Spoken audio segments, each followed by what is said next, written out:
everybody. Today we join President Wilson to ask him a few questions about World War I.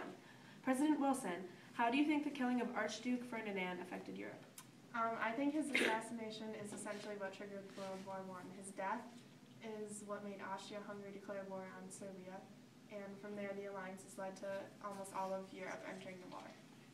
Who exactly killed Archduke Franz Ferdinand? Gabriel Paris, part of the Blockhead Nationalists, which was an organization based upon the fundamentals of the anti-Hungarian beliefs.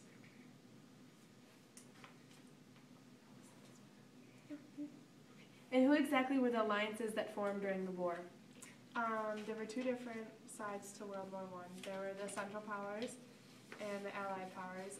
Among the Central Powers was Germany, Italy, Austria-Hungary, and the Ottoman Empire assisted the Central Powers also in the war, but were not officially a part of it. The Allied Powers consisted of Britain, France, and Russia. America entered the war 2 years later.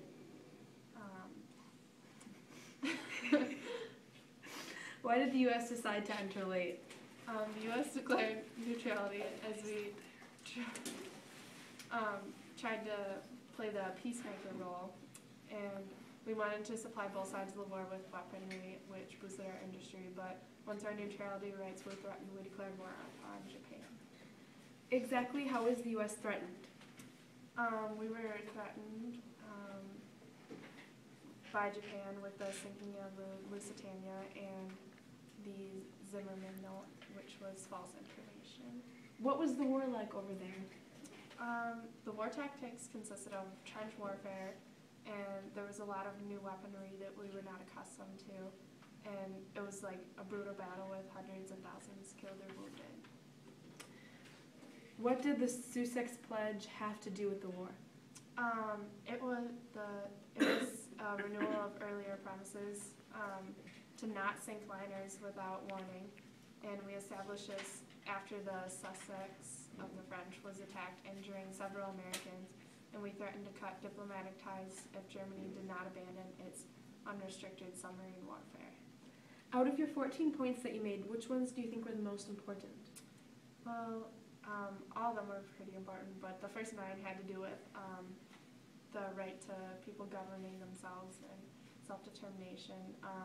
The other ones had to do with modern warfare, but the last point was very important, which was the establishment of the League of Nations. So tell me about this Treaty of Versailles. What's your opinion? Well, with the Treaty of Versailles, it was harsh punishment on Germany, and they had to take full responsibility for the war and pay all their debts, and they lost a lot of land along with what was already ruined. Okay, thank you so much for the interview. And the global impact. Okay. And tell me about the global impact of World War I. Yeah. Well, with the global impact, there was a lot of inflation due to food shortages. There was also a lot of disease going around, and there was a lot of ruins and devastation with almost 30 million killed or wounded. Right.